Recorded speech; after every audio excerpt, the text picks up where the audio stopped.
deles é a reforma ministerial do Lula, que as pessoas estão se perguntando, bom, essa reforma, na verdade, tinha se limitado lá no começo do ano à troca de algumas peças, como a ministra da Saúde, Anísia Trindade, que saiu, ela que é uma técnica respeitada, uma pesquisadora, enfim, foi afastada e deu lugar ao Alexandre Padilha, que era até então Relações Institucionais, ministro das Relações Institucionais.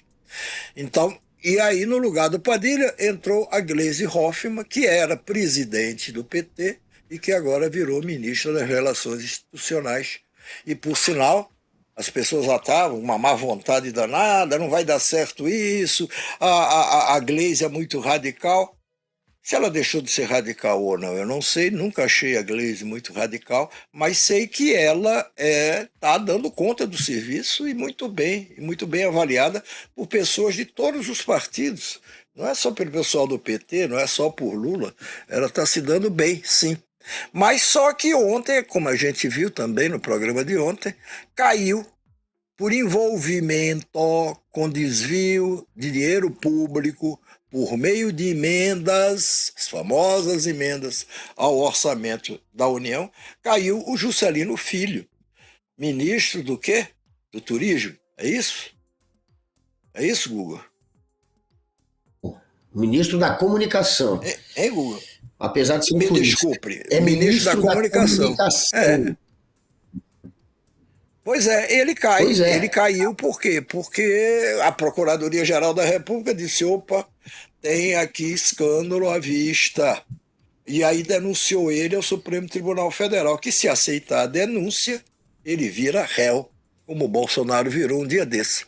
Agora, pode ser que essa queda desse ministro Juscelino Filho destrave, é pelo menos a expectativa geral aqui entre os políticos, de todos os partidos também, destrave finalmente a reforma ministerial que ficou empacada ali só na troca de dois nomes lá no início do ano.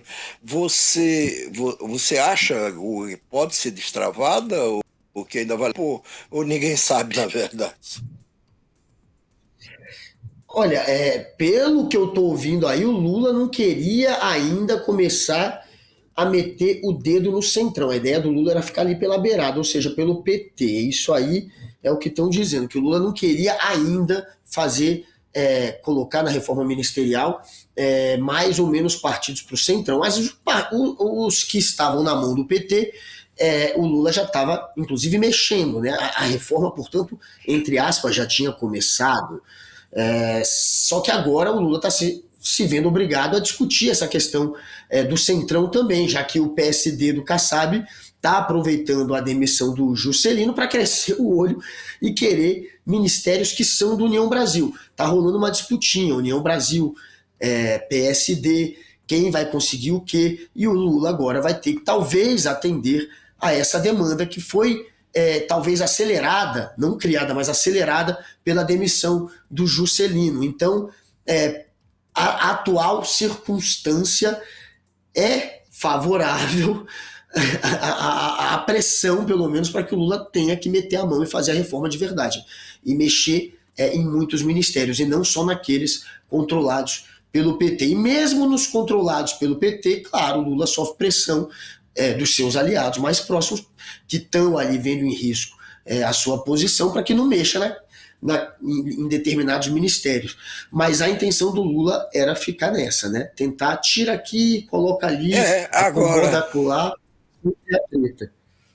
mas esse negócio de reforma ministerial, há 20 anos, exatamente há 20 anos, nessa época, estava tudo pronto para uma ampla reforma ministerial no governo Lula, autorizada por Lula e articulada essa reforma pelo então ministro e chefe da Casa Civil, Zé Dirceu de Oliveira, que era o todo-poderoso chefe da Casa Civil e o homem que tinha coordenado a campanha de Lula em 2002, primeiro governo Lula, aquela coisa toda.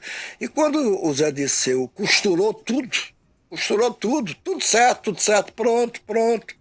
Com o conhecimento do Lula antes, a autorização do Lula, a bênção do Lula. Aí o Lula acordou um dia e disse: olha, eu não vou fazer mais reforma ministerial, não. E não fez, simplesmente não fez.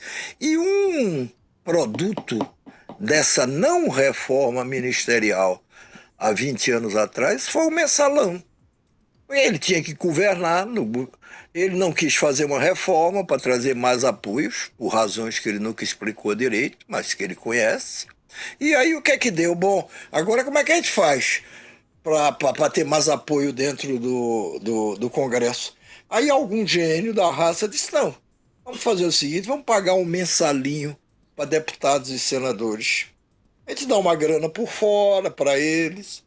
E era uma grana por fora que é fantástico, que aparecia nas contas bancárias dos deputados e senadores. Isso é que é transparência. Isso é que é transparência. E os senadores ou deputados tinham que ir a banco tirar o dinheiro, ou mandar um emissário, alguém com procuração, para tirar o dinheiro.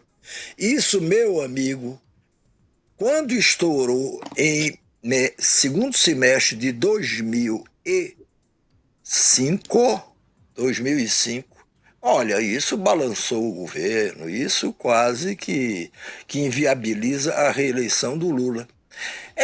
Eu não sei se ninguém tem segurança para afirmar: não, agora com a queda do Juscelino, Lula vai aproveitar e vai reformar. Vai depender dele, da vontade dele, que na maioria das vezes ele nem expressa essa vontade para as pessoas em torno dele. Porque se expressar, vaza. Tudo vaza em Brasília. Pode até vazar com atraso a informação, mas vaza. Agora, o que está acontecendo lá dentro, nas entranhas do poder? Quem está no ministério, no governo, não quer sair. E quem não está, quer entrar. Tem casos claros disso. Por exemplo, o Lula foi procurado pelo ministro Wellington Dias, ministro do Desenvolvimento, Assistência Social, Família e Combate à Fome. O Wellington se antecipou e foi lá e disse: Lula, se estiver pensando em me trocar, não sei o quê, eu não vou sair não, sabe por quê? Porque como governador do Piauí, e hoje o Wellington é senador, embora licenciado para ser ministro, eu fiz tudo lá que você mandou eu fazer. Acabei com os nossos adversários, ganhamos eleições em cima de eleições, não sei o quê. Não é justo que eu, agora ministro, seja trocado. Bom, não sei qual foi a resposta de Lula. Aí também circulou, e era verdade, que a ministra da Ciência, Tecnologia e Inovação, Luciana Santos, presidente nacional do PCdoB, seria substituída. Aí uma voz poderosa do PCdoB foi lá e disse para Lula: olha, não mexe com a Luciana, não. Não mexe porque o PCdoB é o partido que sempre foi fiel na sua aliança com o PT, apoiou todas as suas eleições. E se é para perder lugar agora, o único lugar que a gente tem no ministério, a gente prefere até romper, ou poderá até chegar ao rompimento com o governo. Então, a Luciana pode ficar lá também, talvez trocando só de lugar, indo para o lugar de uma outra pessoa ali dentro, que aí essa seria desalojada. E o Lula, por enquanto, ou desde janeiro, ele está paralisado com isso. Era também pretensão dele que, ao abrir as portas do governo para pôr parlamentares de outros partidos que ainda não o apoiam para valer, que esses partidos não só passassem a apoiar para valer dentro do Congresso, como viessem apoiá-lo para que ele se reeleja no próximo ano. E os partidos, por enquanto, não estão garantindo isso, os partidos do Centrão. Estão dizendo: tudo bem, a gente quer entrar no governo, legal, dá um ministério aqui para gente, dá mais 2, dá mais 3. Agora, se a gente vai lhe apoiar, Lula, no próximo ano, é uma coisa que veremos. Aí é complicado. O que é que ele faz? Vai acreditar na palavra desses inconfiáveis? Todos os políticos, de uma maneira em geral, são inconfiáveis. Ou vai dizer: tá bom, entra aí, vamos ver mais adiante o que é que vai dar isso, se vocês vão nos apoiar ou não. É nesse pé que está. O pessoal está esperando que ele volte agora nessa viagem que ele fez hoje a Honduras, para saber, e aí, vamos recomeçar ou não vamos recomeçar? Só ele tem a resposta segura para essa pergunta. Estão dizendo aí que tem duas pastas que devem trocar em breve, que é o Paulo Teixeira saindo, né, do desenvolvimento agrário. Paulo Teixeira já estão dizendo há muito tempo, vai sair do desenvolvimento agrário, agora cada vez mais perto aí essa mudança, pelo menos a expectativa é essa, que ele seja trocado pelo Edgar Preto, que é presidente da Conab, né, Companhia Nacional de Abastecimento. Então, trocando mais um petista por outro petista. Nas mulheres deve sair a Cida Eu, Gonçalves e entrar uma outra petista também, que não foi definido o nome. Então tem reforma vindo aí pelo jeito, né? Pelo menos algumas mudanças que já está acontecendo, como a gente falou, no entorno eu ali sei que dos eu ministérios. sei, eu sei que essa coisa de reforma ministerial, para o público em geral, para o pessoal que não acompanha muito essas informações ou esse assunto, soa como uma coisa chata, uma coisa lá de governo, mas não é assim. Não é assim. Ela significa muito em termos de mudanças no governo, quando ela ocorre, a reforma, e de significados, e está carregada, sempre está carregada de significados para o que estará por vir. Então, ela indica, ela dá sinalizações importantes. Agora, é essa novela que às vezes não termina nunca e que começa a perder a atenção das pessoas, a não ser de nós, jornalistas, obrigados a acompanhar essa novela, e as pessoas que querem entrar e que não querem sair do governo.